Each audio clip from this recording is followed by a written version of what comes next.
Hello friends, welcome to our YouTube channel study कर।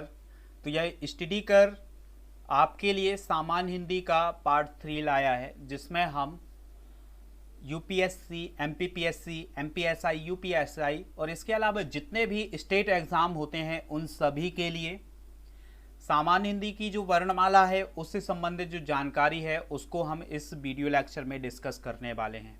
यह video lecture आपके परीक्षाओं के लिए बहुत ही इम्पोर्टेंट है, तो अंत तक बने रहें इस वीडियो लेक्चर के साथ और संपूर्ण जानकारी को आप समझें।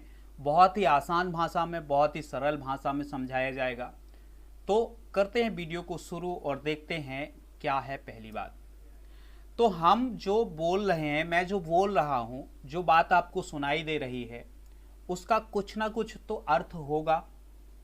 जो मैं बात बोल रहा हूँ उसका कुछ अर्थ है, तो ऐसी ध्वनि जो मेरी ध्वनि निकल रही है उसका कुछ अर्थ है, तो ऐसी ध्वनि को हम बोलते हैं सार्थक ध्वनि। और सार्थक ध्वनि जो होती हैं उन्हीं को हम कहते हैं भाषा। तो यहाँ पर भाषा की बात समझ में आई आपको कि जो मैं बोल रहा हूँ या जो आप बोल रहे हैं, अगर वो ध्वनि सार्थक है, मतलब अर्थ निकल रहा है उसका, तो उसे हम क्या कहते हैं? भाषा। बात समझ में आ गई होगी। अब बात करते हैं वर्ण की। तो भाषा विज्ञान के अनुसार एक प्रकार की भाषा जो वर्ण है उसकी परिभाषा दी गई है कि मनुष्य के द्वारा प्रकट की गई ध्वनियों को शब्द चिन्ह के द्वारा अभिव्यक्त किया जाता है, उन्हें वर्ण कहते हैं। यह है मानव मस्तिष्क, और इसने जो कुछ समझा और जो कुछ इसने व्यक्त किया वही क्या कहलाता है? वर्ण कहलाता है। जो जिस रूप में इसने व्यक्त किया वही क्या है? वर्ण है। तो ये भाषा विज्ञान के अनुसार एक परिभाषा है कि मनुष्य के द्वारा प्रकट की गई ध्वनियों को शब्द चिन्ह के द्वारा जो अभिव्यक्त करता है उसे हम क्या कहते हैं? वर्ण। अब वर्ण क्या है ये व्याकरण की दृष्टि से देख लेते हैं। तो वर्ण उस मूल ध्वनि को कहते हैं जिसके खंड या टुकड़े नहीं किए जा सकते, मतलब वो मूल ध्वनि जिसके हम खंड या टुकड़े नहीं कर सकते और छोटी इकाइयों में हम नहीं बांट सकते, तो ऐसी ध्वनि को हम क्या कहते हैं? वर्ण कहते हैं। ये है वर्ण की परिभाषा। यहां से एक प्रश्न बनता है आपका कि ऐसे वर्णों को मतलब जो है ऐसी इकाइयां क्या हैं भाषा की जिसमें हम उन्हें छोटे टुकड़ों में या अन्य खंडों में नहीं बांट सकते, तो उसे हम क्या कहते हैं? तो उसे वर्ण कहते हैं। जैसे आ, ई, वा, चा, ख, घ, खा, ये सब क्या हैं? ये सब वर्ण हैं जिनको हम और छोटे भागों में नहीं विभक्त कर सकते। यहाँ पर हलंत लगानी होगी इसमें, ठीक है, तभी ये माने जाएंगे। इसके अलावा यहाँ से जो इम्पोर्टेंट पॉइंट निकलता है वो ये है कि जो भाषा है इसकी जो मौखिक इकाई है, जो बोली जाने वाली इकाई है, वो ध्वनि है। ये एमपीएसआई में पूछा गया प्रश्न है कि भाषा की मौखिक इकाई क्या है? तो ध्वनि है। भाषा की लिखित इकाई क्या है? तो उसे हम क्या कहते हैं? वर्ण कहते हैं। वेरी वेरी इंपॉर्टेंट पॉइंट है, इन पॉइंटों को आपको नोट करना होगा कि भाषा की लिखित इकाई को हम क्या कहते हैं? वर्ण कहते हैं, और मौखिक इकाई को हम क्या कहते हैं? ध्वनि कहते हैं। तो ये इंपॉर्टेंट फैक्ट है, नोट करने होंगे। अब हम वर्णों को बांट देते हैं। वर्णों को भैया हम बांटें तो कितने भागों में बांटते हैं? 2 भागों में। वो 2 भाग हैं, उच्चारण के आधार पर और लेखन के आधार पर। उच्चारण और लेखन के आधार पर वर्णों को हमने 2 भागों में बांटा, उच्चारण के आधार पर और लेखन के आधार पर। उच्चारण के आधार पर होते हैं 45, 10 स्वर, 35 व्यंजन। 10 और 35, 45। अब ये हम आगे डिस्कस करेंगे कि ये 10 और 35 क्या हैं। और लेखन के आधार पर 52 वर्ण हैं, 13 स्वर हैं, 35 व्यंजन और 4 संयुक्त व्यंजन। लेखन के आधार पर मतलब लिखने के आधार पर, जो लिखते हैं उसके आधार पर 52 वर्ण हैं, और उच्चारण जो हम मुख से उच्चारण करते हैं उसके आधार पर 45 वर्ण हैं। ये फैक्ट है, यहां से नोट करना होगा ये इस फैक्ट को। अब हम बात करते हैं हिंदी वर्णमाला की। आपके कमरे में हम जाएं जहां आप स्टडी करते हैं, वहां पर किताबें अगर बिखरी हुई हों तो आपका दिमाग खराब हो जाएगा ना कि कौन सी किताब उठाऊं, क्या पढूं, क्या ना पढूं, कहाँ सेट करूं, क्या करूं, सब दिमाग का भरता बन जाएगा। तो इसी प्रकार से जो वर्ण है उनका मतलब एक प्रकार से मिक्सर ना बने, इसके लिए वर्णमाला बनाई गई, मतलब जो वर्ण है उनको एक माला में पिरोया गया। तो वो जो माला का निर्माण होता है ना, वो माला बनती है स्वरों से और व्यंजन से। तो हिंदी की जो वर्णमाला है उसमें स्वर भी आते हैं और व्यंजन भी आते हैं, ऐसे समझ लेना है, बहुत ही इंपॉर्टेंट फैक्ट है ये। तो वर्णमाला मतलब स्वरों और व्यंजनों के व्यवस्थित क्रम को, जैसे माला बनाते हैं तो माला में हम जो फूल हैं उनको व्यवस्थित क्रम में रखते हैं ना, क्रम से रखते हैं, इसी प्रकार से वर्णमाला में हमने वर्णों को व्यवस्थित क्रम में रखा। ये फैक्ट नोट करो। फिर अब हम बात करते हैं स्वर की। तो जिन ध्वनियों के उच्चारण में श्वास वायु बिना किसी रुकावट के मुख से निकलती है, तो ऐसे वर्णों को हम कहते हैं स्वर। मतलब जिनको हम बोलने में बिना, जो हमारी मुख की जो वायु है, श्वास है, वो बिना किसी रुकावट के बाहर निकल जाए, तो ऐसी ध्वनियों को हम क्या कहते हैं? स्वर कहते हैं। अब यहां पर नोट करना है बात कि जो री है इसको लिखित रूप में स्वर माना जाता है, जो लिखित रूप है उसमें स्वर माना जाता है। लेकिन आजकल क्या हो गया है कि इसका उच्चारण री करने लगे हैं। लिखित रूप में है ये, जो लिखित रूप है ना, उच्चारण के मतलब अभी हमने लेखन के आधार पर वर्णों को बांटा था, तो उसके जो स्वर होंगे उसमें आएगा ये री। अब बात करते हैं अंग और आहा की। तो ये अंग और आहा जो हैं, ये हैं, अंग को अनुस्वार कहते हैं, आहा को विसर्ग कहते हैं। और ये जो हैं, ये दोनों जो स्वर हैं उनके साथ ही जुड़ते हैं। तो ये भी नोट करना है आपको फैक्ट कि अंग अनुस्वार है और आहा विसर्ग है। अब बात कर लेते हैं हम स्वरों की मात्रा सहित। जो स्वर हैं उनको मात्रा सहित देख सकते हैं आप। तो आ की कोई मात्रा नहीं है, आ, ई, उ, री, ए, ओ, आओ, ये हैं स्वर, ये हैं मूल स्वर। ठीक है।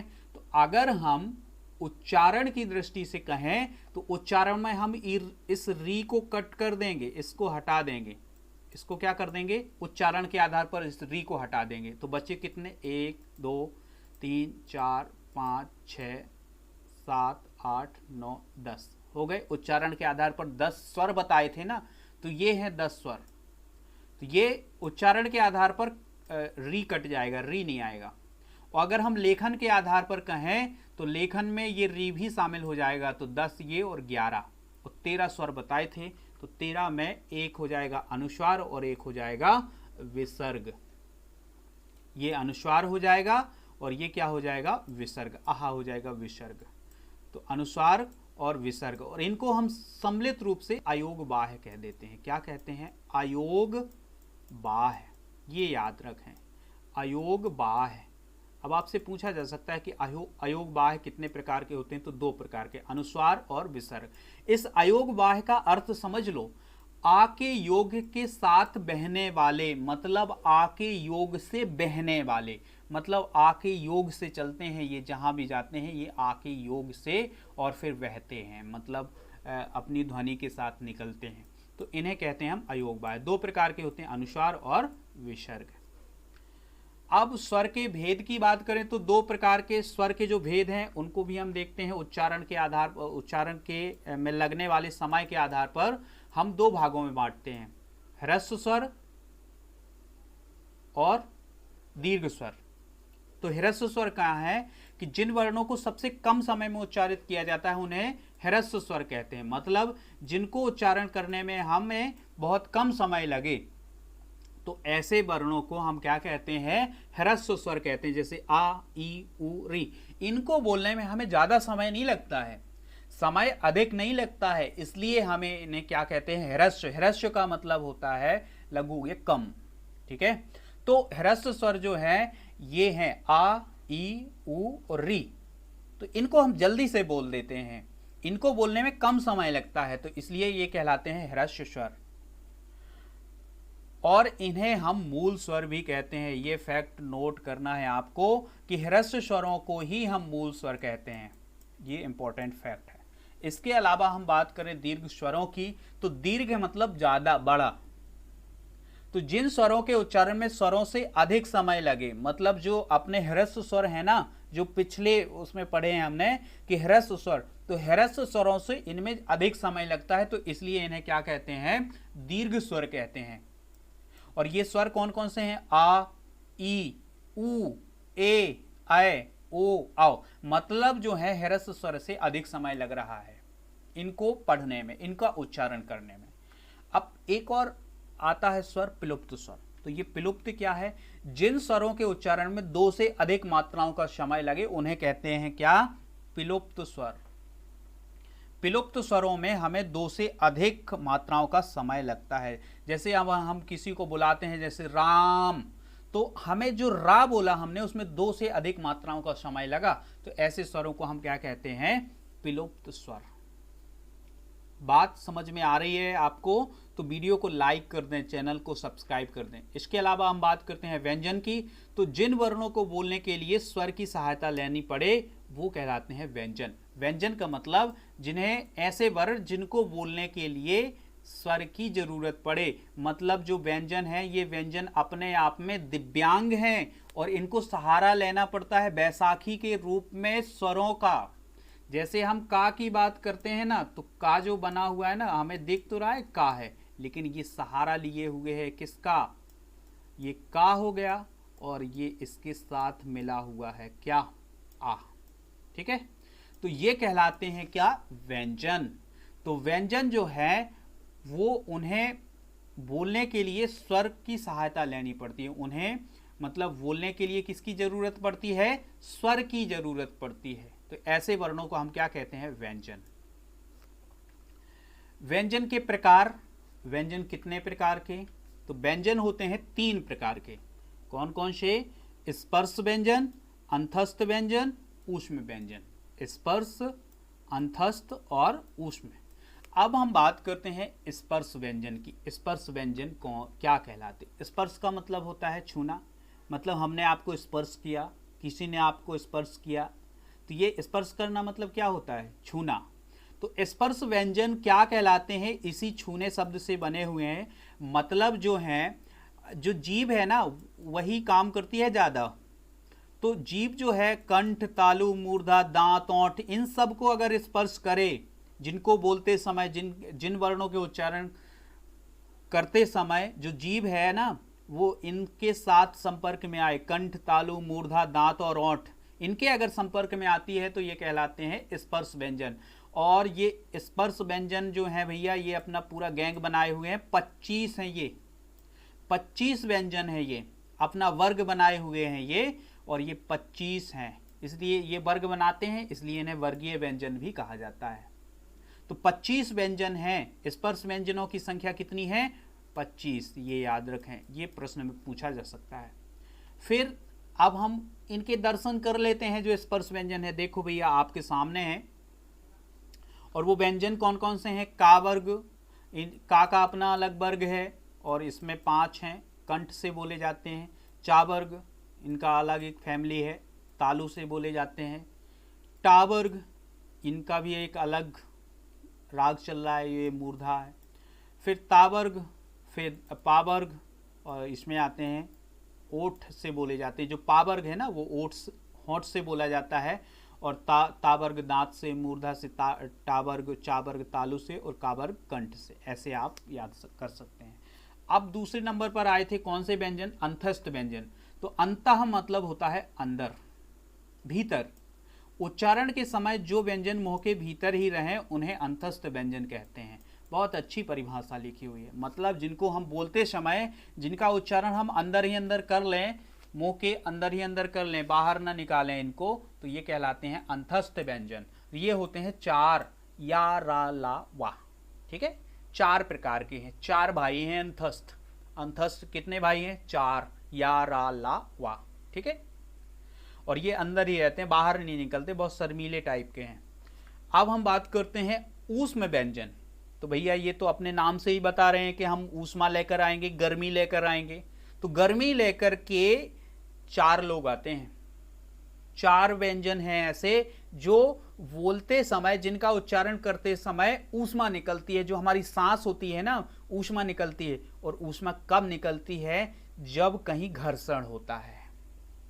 ठीक है, तो जब इनको बोला जाता है ना तो बहुत सारे जो भाग हैं, मुंह के भाग बहुत जगह टकराते हैं, इसलिए इनमें ऊष्मा निकलती है। और ये कितने हैं भैया? 4। और 4 कौन कौन से हैं? सा और हा। ये 4 हैं। 4 लोग ऐसे हैं जो ऊष्मा पैदा करते हैं, जिनको बोलते समय, जिनका उच्चारण करते समय ऊष्मा निकलती है। तो ऐसे व्यंजनों को हम क्या कहते हैं? ऊष्म व्यंजन।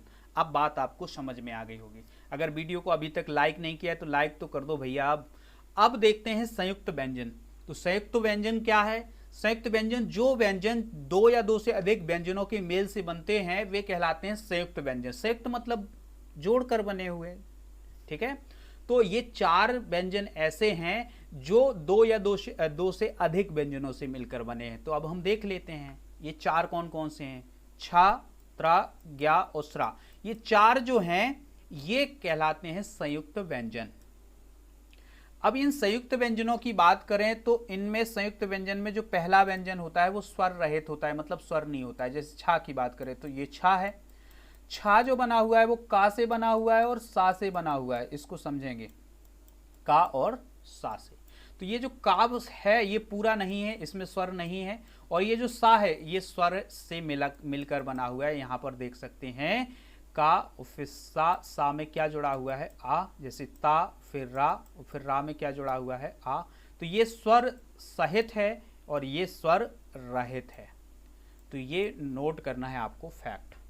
अब हम बात करते हैं वर्णों के उच्चारण स्थान की। जो वर्ण होते हैं उनका कुछ उच्चारण स्थान होता है कि उनको कहाँ से बोला जाता है। यहाँ से प्रश्न बहुत पूछे जाते हैं, एमपीएसआई का फेवरेट टॉपिक है ये। तो नासिका से, नाक से ये बोले जाते हैं अंग। और जो हमने वर्गों की बात की थी ना, तो प्रत्येक वर्ग का वर्ग, ता वर्ग, पा वर्ग, इनकी बात की थी। तो प्रत्येक वर्ग का जो 5वां अक्षर होगा ना वो कहलाता है अनुनासिक, मतलब नाक से बोला जाता है। तो इंगा, या, अणा, ना और मा, ये सब नाक से बोले जाते हैं। फिर दंत मूल, दंत माने दांत और मूल माने जड़। तो दांत की जड़ से, मतलब जब जीभ, जिन वर्णों को बोलते समय जीभ जो है वो दांत की जड़ से टकराए, तो ऐसे वर्णों को कहते हैं दंत मूल। तो रा और ला ऐसे हैं। फिर दंत मतलब जीभ जो है वो दांत से टकराए, तावर्ग और सा ये कहलाएंगे दंत। फिर दंत और ओष्ठ, दंतोष्ठ क्या कहलाते हैं? मतलब जिनमें दांत का भी प्रयोग हो और ओष्ठ का भी प्रयोग हो, तो वो क्या है? वाह है। वाह ऐसा वर्ण है जो दांत से और ओष्ठ दोनों से बोला जाता है। फिर ओष्ठ से, केवल ओष्ठ से जिनका मतलब जिनको बोलते समय ओष्ठवश का प्रयोग हो तो वाह और ऊ और ऊ, मतलब दोनों ऊ और पा वर्ग जो हैं ये दोनों जो हैं ओष्ठ से बोले जाते हैं। फिर ओष्ठ और कंठ से बोले जाने वाले ओ, आओ और औ, ओष्ठ और कंठ का प्रयोग किया जाता है ओ को बोलते समय, आओ को बोलते समय और आ को बोलते समय, ठीक है। फिर है मूर्धा। तो मूर्धा क्या है? मूर्धा भाग कहाँ होता है? हमारे जो जीभ होती है ना, जीभ के ऊपर एक कर्व बना होता है, ऐसा इस प्रकार का आकार जो होता है वो कहलाता है मूर्धा। तो जब जीभ हमारी मूर्धा से टकराए तो ऐसे वर्ण कौन कौन से हैं? री है, टावर्ग है और सा है, ऐसे कहलाते हैं मूर्धा या मूर्धन।